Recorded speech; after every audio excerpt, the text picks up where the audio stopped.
লন্ডনের যে ব্রিটিশের সময় যে সাবমেরিনগুলো ছিল, সাবমেরিনে কি কি ছিল এইগুলো রাখছে।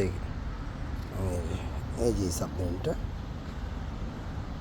এই সাবমেরিনের কিছু অংশ রাখছে।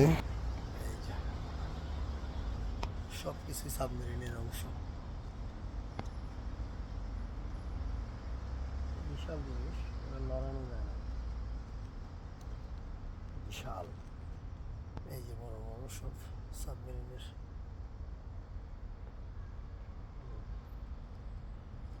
একটা দেখলে অনেক পুরনো। আর কি কাঠ দিয়ে তৈরি করা ছিল।